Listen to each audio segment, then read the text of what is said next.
Obviously, some big challenges face us, and this is, I wanted to get this group together.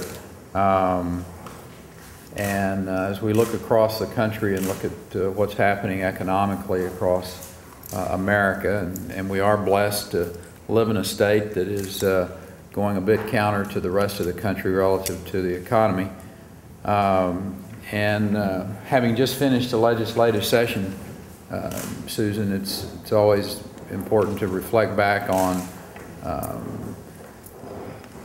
legislation that could have a negative impact on our economy, and hopefully we've done a good job, or in the process of doing a good job, of making sure that there's not any legislation that passes that has a negative impact on our economy.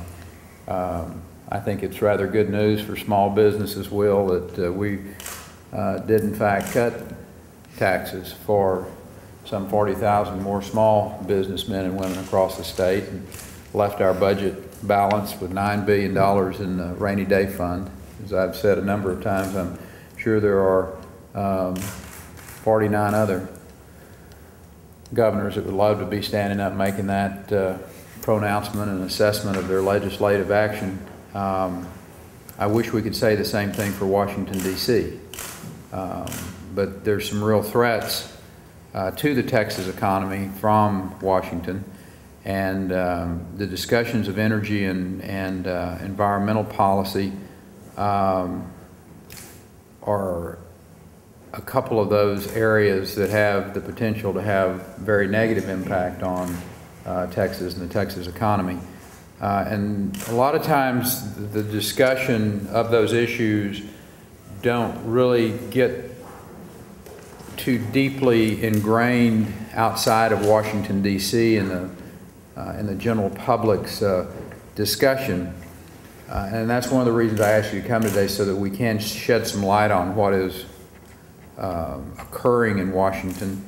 I happen to think that what they're discussing could wreck our traditional energy industry and put a very serious dent in our economy. Michael, you and I have discussed this at length before, and I'm grateful for Chairman Smitherman and the PUC working with ERCOT to assess these proposals in D.C. and what their impact, for instance, on electric prices.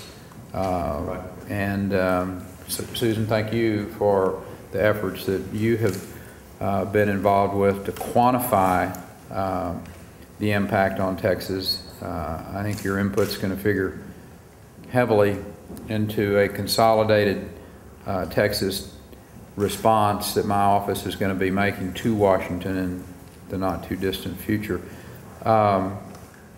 It's really interesting for me that you've got these mixed messages coming out of Washington, D.C. It's pretty puzzling, actually.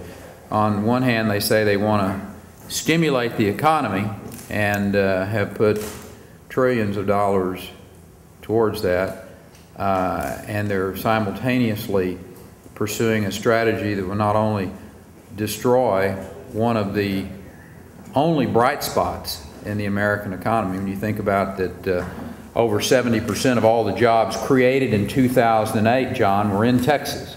And to throttle that one bright spot is a bit puzzling. And it actually puts us in a very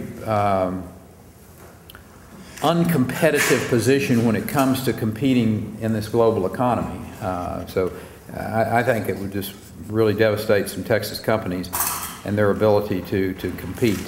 I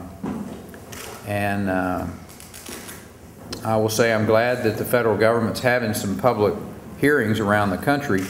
I think it's very important for them to have one of those hearings in the nation's energy capital, Michael. I don't know how you have hearings around the country on the future energy policy for America, and you do not have one of the hearings in Texas.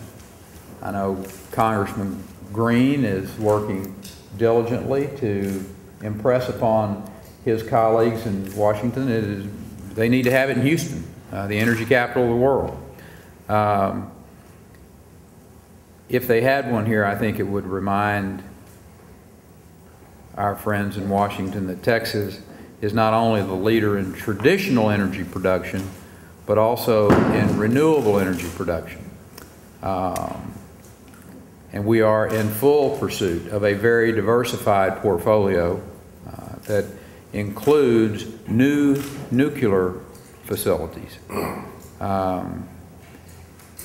Susan, as a matter of fact, today, Broad Wind Energy just cut the ribbon on a new wind tower manufacturing facility in Abilene, Texas.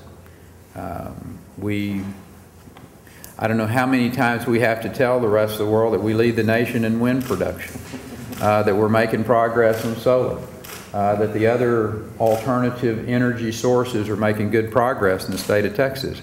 We could remind them that between 2000 and 2008, Texas achieved a 22% reduction in the statewide levels of ozone, which is actually harmful to our health, right, Michael? And we did it by providing incentives, and I think that's, you know, I don't know how many times we have to tell Washington that you get people to respond with incentives, not with the heavy hammer of regulation or some piece of legislation that they pass up there. I wish the EPA would follow that very sensible approach. The threat, Rob, to our energy industry is very serious. It's very real.